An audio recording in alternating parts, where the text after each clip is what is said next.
Hi friends, welcome to our channel. இன்னைக்கு நம்ம சேனல்ல ரொம்ப டேஸ்டியான யம்மியான எல்லாருக்கும் பிடிச்ச பானி பூரி தான் எப்படி பண்றதுன்னு பார்க்க போறோம். இந்த பானி பூரி பண்றதுக்கு 4 ஸ்டெப்ஸ் இருக்கு. முதல்ல வந்து அந்த வெளியில உள்ள பூரி, அதுக்கு அப்புறம் உள்ள வைக்கிற அந்த புளி சட்னி, அப்புறம் உருளைக்கிழங்கு மசாலா, அதுக்கு அப்புறம் பச்சை சட்னி. இது எல்லாமே பண்ணாதான் பானி பூரி. முதல்ல நம்ம வந்து புளி சட்னி எப்படி பண்ணுறதுன்னு பார்த்துடலாம். அதுக்கு கொஞ்சோண்டு தண்ணியில் புளியை போட்டு 10 நிமிஷம் ஊற வச்சு எடுத்திருக்கேன்.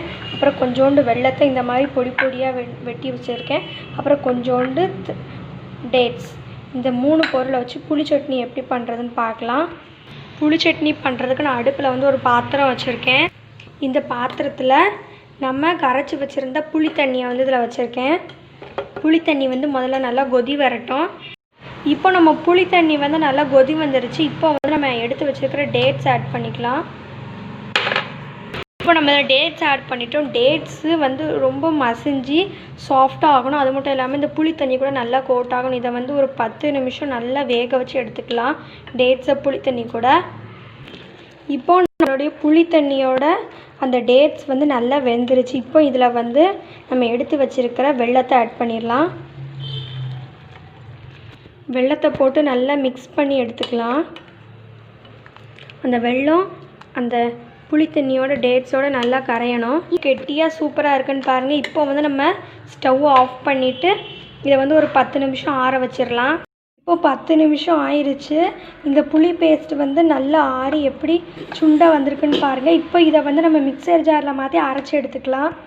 இப்போ மிக்சர் ஜாருக்கு ட்ரான்ஸ்ஃபர் பண்ணிவிட்டு அரைச்சிட்டு காமிக்கிறேன். இப்போ இதை வந்து நல்லா அரைச்சாச்சு. இப்போ இதை வந்து இந்த பவுலுக்கு ட்ரான்ஸ்ஃபர் பண்ணிடலாம். இப்போது நம்ம டேஸ்டியான யம்மியான புளி ஜாம் வந்து ரெடி ஆயிடுச்சு. இது வந்து ஒரு ஓரமாக வச்சிடலாம். இப்போ நம்ம உருளைக்கிழங்கு மசாலா எப்படி பண்ணுறதுன்னு பார்க்கலாம்.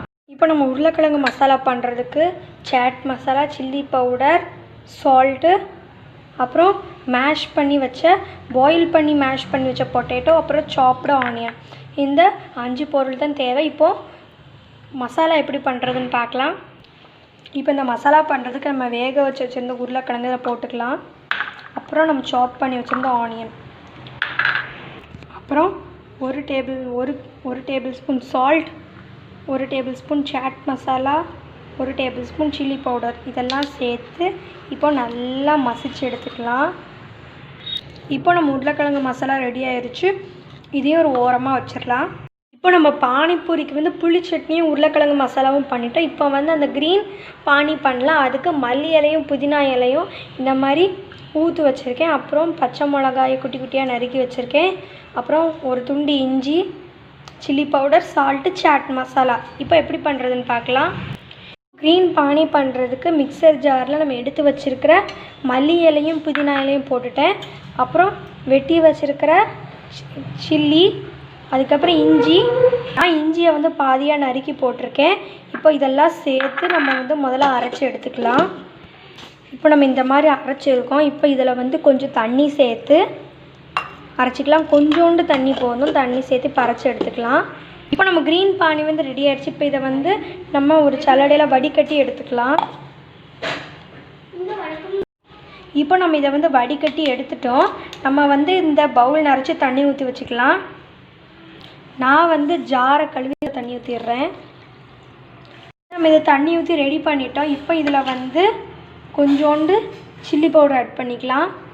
அப்புறம் தேவையான அளவு உப்பு, அப்புறம் தேவையான அளவு சாட் மசாலா 1 டேபிள் ஸ்பூன் சேர்த்து நல்லா மிக்ஸ் பண்ணிக்கலாம். இப்போ நம்ம டேஸ்டியான யம்மியான க்ரீன் பானி வந்து ரெடி ஆயிடுச்சு. இப்போ நம்மளோட புளி சட்னி, க்ரீன் பானி, உருளைக்கிழங்கு மசாலா எல்லாமே ரெடியாக இருக்குது. இப்போ நம்ம பூரி வந்து பண்ணணும். நான் வந்து இன்றைக்கி இந்த மாதிரி ரெடிமேட் பானிபூரி சிப்ஸை தான் நான் இன்றைக்கி பொரிக்க போகிறேன். இதை வந்து நம்ம பானிபூரி சிப்ஸை வந்து மாவு கூட திரட்டி பொரிக்கலாம். நான் வந்து இன்றைக்கி ரெடிமேடாக கடையில் வாங்கி தான் பண்ண போகிறேன். இப்போ இதை வந்து எண்ணெயை சூடு பண்ணி நல்லா பொரித்து எடுத்துக்கலாம். இப்போ நம்ம எண்ணெய் சூடாக்கிட்டேன். நம்ம பாலை பொரிக்கிறதுக்காக எண்ணெய் வந்து அதுக்கு முன்னாடி நான் ஏற்கனவே நிறைய பால்ஸ் வந்து பொரிச்சிட்டேன். எவ்வளோ கிறிஸ்பியாக இருக்குது பாருங்கள். இதே மாதிரி அடுத்து பொரித்து எடுத்துக்கலாம். அடுப்பில் 2 சிப்ஸை இப்படி போட்டால் அதுவே நல்லா பொவ்வி வந்துடும்.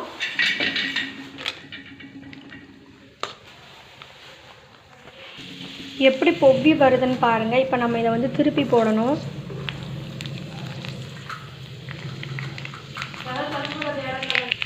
இப்போ இதை வெளியில் எடுத்துடலாம். இதே மாதிரி எல்லா பாலையும் பொரிச்சுக்கலாம். இப்போ நம்ம பானிபூரியெல்லாம் பொரிச்சாச்சு பூரியை. இப்போ வாங்க எப்படி பூரியை வந்து அசம்பிள் பண்ணுறதுன்னு பார்க்கலாம். முதல்ல வந்து இந்த மாதிரி ஒரு பூரி எடுத்துகிட்டு அதை உள்ளே வச்சுக்கலாம். அப்புறம் அதில் வந்து உருளைக்கிழங்கு மசாலா, இதில் உருளைக்கிழங்கு மசாலா வச்சதுக்கப்புறம் இம்லி சட்னி வச்சிடலாம். அப்புறம் உங்களுக்கு வேணும்னா கொஞ்சம் சாட் மசாலா இதில் தூவிக்கலாம். இப்போது இதில் வந்து நம்ம பானியை வந்து இதில் முக்கினா நம்மளோட டேஸ்டியான யம்மியான பானிபூரி வந்து ரெடி ஆயிடுச்சு. அப்புறம் உங்களுக்கு இந்த வீடியோ பிடிச்சிருந்துச்சுன்னா லைக் பண்ணுங்கள், ஷேர் பண்ணுங்கள், சப்ஸ்கிரைப் பண்ணுங்கள். நீங்களும் இந்த மாதிரி பானிபூரியை வீட்டில் செஞ்சு பாருங்கள். பாய் பாய்.